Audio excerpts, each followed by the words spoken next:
Hello, denizens of the internet. Deep philosophical rant coming. I did a video not too long ago called Only Comedy Can Save Hollywood. In it, I talked about how comedy, does not take place in a vacuum, or more accurately, didn't take place. If you succeeded on the Ed Sullivan Show or Late Night with Johnny Carson, well, then you became stand up royalty and your career was, well, made. It was prestigious. That won't happen on Kimmel, Fallon, or Colbert. You'd be lucky to get a spot at the McDonald's in a Walmart. While you could get noticed hammering relentlessly on this soul sucking YouTube thing that will never be the same as a hit comedy album from the 60s or having one. Comedy movies. Remember those. But the vacuum also holds true for any creative endeavor. People are reading fewer books, and it seems fewer interesting books are being written. And I think that has a lot to do with the fact that we have shipped a lot of manufacturing work out of the country. What the hell does that have to do with creativity? I was thinking long and hard about this, and there is a connection. It helps to have something that has an inherent dramatic range. Hard work provided that. Wars were an almost inexhaustible source of that dynamic range. Life and death, love and loss, just the vastness of human history. The other thing that was significant was the disparity between the rich, the middle class, and the poor was far less than today. Of course, there were the Rockefellers. But if you lived in a small town, the poor and the well to do would have had interactions, stories to tell. Not now. The rich are so far off the charts as to be aliens from another planet. Stories about working in a coal mine are just not the same as the challenges of pulling networking cables. It feels like just by shipping our industry out of the country, we've shipped out the stories of the struggles of the middle class. The conflicts that have erupted lately aren't real. No one is going to make a movie about the poor little rich kids and their fake 60s reenactment of tent encampments at universities.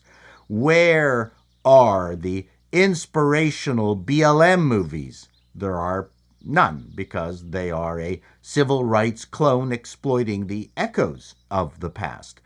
I I don't know if either side is going to make a dramatic portrayal of January 6th, because no one to this day knows what exactly happened, and besides, it's more suited for a Mel Brooks comedy.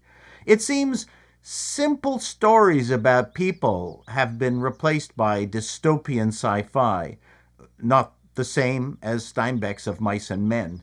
No one is going to make a movie about a plucky person who took the Google online training to become a programmer. Many movies were made about newspaper work. All the President's Men, Front Page, Citizen Kane, Teacher's Pet, His Girl Friday, The Year of Living Dangerously. I would suggest that working at a newspaper was viewed romantically, partly because working class people who didn't go to college ended up as reporters.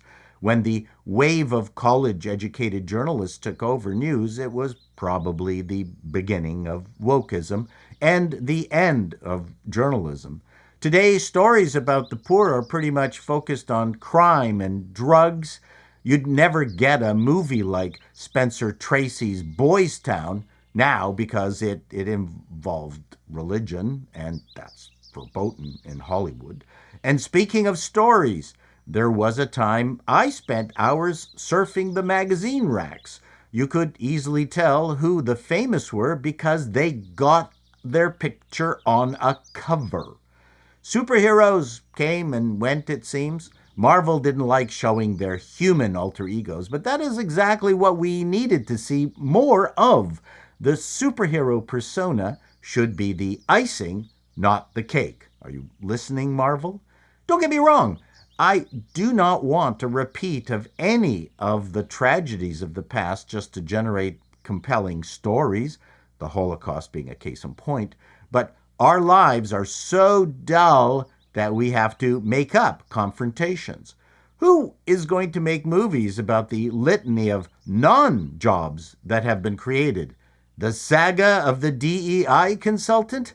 How I told an office of white and white adjacent employees they were racist. I cried for days when they removed the trans pride flag from my classroom. What if Sidney Poitier in To Sir with Love, instead of teaching English, was teaching feminist glaciation? Would that have made a better movie? I can hardly wait for the drama about industrialized farming. We've shipped our jobs off to China. At the very least, they should ship some of our stories back.